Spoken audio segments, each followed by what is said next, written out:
তমলুকের পাশাপাশি আরো একটি হাই ভোল্টেজ কেন্দ্র মেদিনীপুর। তমলুকের পাশাপাশি মেদিনীপুরেও কিন্তু বিজেপি প্রার্থী অগ্নিমিত্রা পাল তিনি বেরিয়ে পড়লেন সকালেই, একদম অগ্নিমিত্রা পাল বেরিয়ে পড়লেন বুথ পরিদর্শনে। প্রথমে মন্দিরে পুজো, সেই ছবি এক্সক্লুসিভ, সেই ছবি আপনাদের সামনে। মন্দিরে পুজো দিয়ে ঈশ্বরের আশীর্বাদ নিয়ে ভোট যুদ্ধে দিন শুরু করলেন বিজেপি প্রার্থী তথা আসানসোল দক্ষিণের বিধায়ক অগ্নিমিত্রা পাল। এবার তিনি জুন মালিয়ার বিরুদ্ধে লড়ছেন। বিজেপির জেতা সিট 2019-এর দিলীপ ঘোষের পরিবর্তে এবার বিজেপি তাকে সেখানে দাঁড় করিয়েছে। সেই অগ্নিমিত্রা পাল কিন্তু সকালেই মন্দিরে পুজো দিয়ে দিন শুরু করে দিলেন একেবারে অ্যাক্টিভ মোডে তিনিও। একদিকে অভিজিৎ গঙ্গোপাধ্যায়, অন্যদিকে মেদিনীপুরে অগ্নিমিত্রা পাল। বিশ্বজিৎ পাল রয়েছে আমাদের প্রতিনিধি।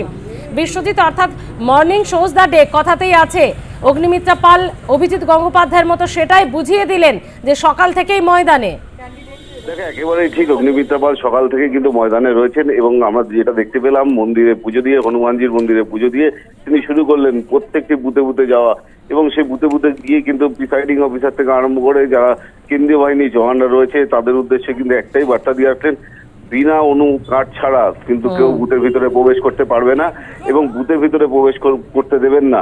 এবং সেই ক্ষেত্রে দাঁড়িয়ে কিন্তু আমরা যেটা দেখলাম যে প্রত্যেকটি বুথে কিন্তু এরকমই নির্দেশ দিলেন এবং তিনি ঘুরেও দেখলেন যে প্রত্যেকটি বুথে সিসিটিভি রয়েছে কিনা এবং সেটা কাস্টিং হচ্ছে কিনা, সেই সমস্ত বিষয় নিয়ে ঘুরে দেখছেন। এবং এছাড়াও কিন্তু যেখানে যেখানে তিনি অভিযোগ পাবেন সেখানে সেখানে ছুটবেন এবং এমনটাও কিন্তু তিনি নির্দেশ দিয়েছেন এবং প্রত্যেকটি বুথে কিন্তু এই মুহূর্তে যাওয়ার চেষ্টা চালাচ্ছেন অগ্নিমিত্রা পাল এবং বুথে প্রত্যেকটা বুথে যখন ঢুকছেন তিনি এবং সেখানে কিন্তু যারা প্রিসাইডিং অফিসার থেকে আরম্ভ করে সবার সাথে তিনি কথা বলছেন যে যেন কোনোভাবে রিগিং না হয়। তুমি জানো যে প্রায় 300-র উপরে কিন্তু এখানে সেন্সিটিভ বুথ রয়েছে এবং সেই সেন্সিটিভ বুথগুলোতেও কিন্তু পরিদর্শন করছেন এবং সেই বুথগুলোতে গিয়ে কিন্তু একবারে কড়া নির্দেশ দিচ্ছেন যে একদম প্রিসাইডিং অফিসারকে তিনি বলছেন যে এখানে কিন্তু ছাপ্পা ভোট হয়, কিন্তু এই ছাপ্পা ভোট রোখার দায়িত্ব আপনাদের এবং এই কেন্দ্রীয় বাহিনীর জওয়ানদের। এবং তাদেরকে প্রত্যেকটি নির্দেশ দিলেন যে কার্ড দেখে ভিতরে ছাড়া কোনোভাবে অ্যালাউ করবেন না, দরকার হলে আমি বারবার আসবো।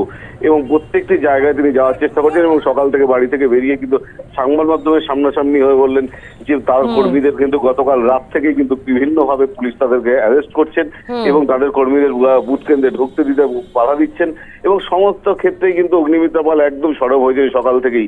এবং গতকাল রাতে আমরা দেখেছি যে ডিএম অফিসে ধর্ণা দিয়েছেন এবং সেখানে কিন্তু পুলিশ আধিকারিকরা যেভাবে তার কর্মীদেরকে অ্যারেস্ট করছেন সেই কারণেই কিন্তু ধর্ণা।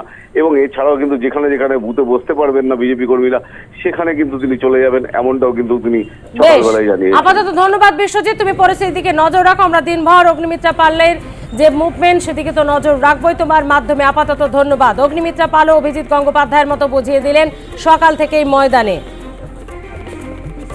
পরশু রাত থেকে আমাদের কার্যকর্তার বাড়িতে রেড করা, তাদেরকে অ্যারেস্ট করা এবং গতকাল রাত্রে তো মানে সন্ধ্যা থেকে শুরু হয়ে গেছে অ্যারেস্ট করতে। পোলিং এজেন্টকেও অ্যারেস্ট করে নিয়েছে, গাড়ি গাড়ি পুলিশ গেছে এবং কেশিয়ারি বলুন, দাঁতন বলুন, স্পেশালি এই দুটো জায়গাতে গাড়ি গাড়ি পুলিশকে কার্যকর্তাকে অ্যারেস্ট করে নিয়ে এসছে। বিষয়গুলো আমি জানিয়েছি দিল্লিতে, পিএমওতেও জানিয়েছি এবং সেন্ট্রাল ইলেকশন কমিশনকেও জানিয়েছি। তো আশা করা যায় আজকে কন্ট্রোলে থাকবে। বাকি যে এগুলো হলো ইলেকশনগুলো, যে দফাগুলো, সেগুলো মোটামুটি শান্তিপ্রিয় ছিল। এখন আজকে দেখা যাক কি হয়। সেন্ট্রাল ইলেকশন কমিশন থেকে আশ্বস্ত করা হয়েছে যে আপনি চিন্তা করবেন না, সব বুথে ফোর্স থাকবে এবং পুলিশ যে অত্যাচার করছে আমরা সেই বিষয়টা দেখে নিচ্ছি। লড়াইতে কোনো বন্ধু, কোনো প্রিয়জনের জায়গা নেই। এখানে আমার কার্যকর্তাদের খুন করা হচ্ছে, আমাদের মহিলা কার্যকর্তাদের ধর্ষণ করে মেরে ফেলা হচ্ছে। সুতরাং এখানে কোথায় কে বন্ধু কে প্রিয়জন কোনো জায়গা নেই। এটা একটা লড়াইয়ে নেমেছি আমরা, এটা একটা যুদ্ধ।